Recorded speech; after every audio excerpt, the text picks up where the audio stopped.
Tai šiandien vyko mūsų virtuvėlės, sakyčiau, poilsio kambario atidarymas, kurio labai ilgai laukiam.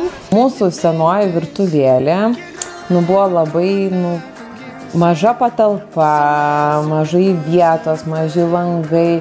Ir ten, kai paklausiu, ar čia kažkas ateina, tai vienintelis buvo atsakymas: ateina, užsikai čia vandenį ir išeina. Niekas nenorėjo sėdėti, būti. Tai norėsiu sukurti tokią bendrą erdvę, kurie galėtų ir pasėdėti, išgerti kavos, paskaityti žurnalą, laukti operacijos, ir tie, kurie lieka savaitgaliais vakare, nes ir mamom reikia tėvam kartais to tokio atsitraukimo. Tai va čia taip ir kilo ta mintis, ir va Kaukėno fondas tai labai padėjo tą mintį įgyvendinti. Savaitgalį čia vyksta veiksmas, ant sofos guli, televizorių žiūri, kavos verda. Šiandien, kai jau atėjo Kaukėno fondas ir Rimantas, ir čia picų kepėjai, tai čia toks šurmulys su balionais, tai atėjo mamos, vaikai, dičkiai mūsų. Tai iš tikrųjų labai už šitą, ką mes dabar turim, ir iš tikrųjų, kuo gali džiaugtis mūsų pacientai. Aš kaip visą laiką dar sakau, pacientų tėvai ir globėjai, nes jie yra labai didelė dalis mūsų viso to darbo. Ir dažnai, kaip sakau, kaip vaikai sveiksta, ir tai labai svarbu dar, kaip tėvai jaučiasi.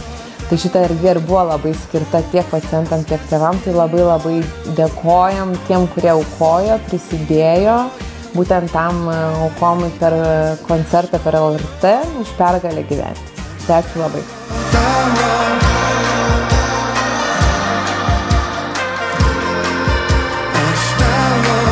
Tai šiandien mes kepėm su vaikais picas. Mes esam iš picerijos Pilypas ir Pipiras, kuris įsikūrus Kaune.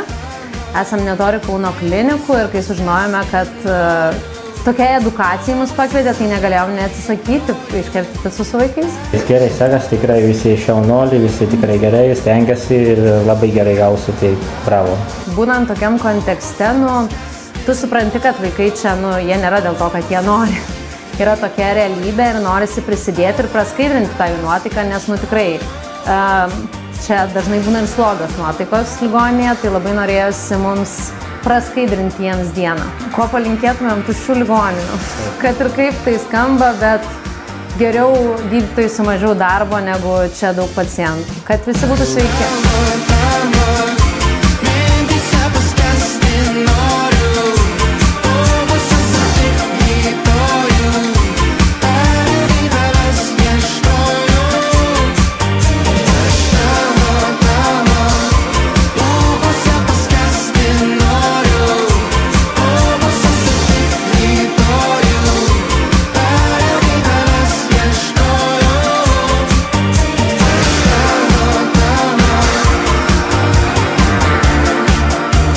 Ačiū, kad esate su mumis.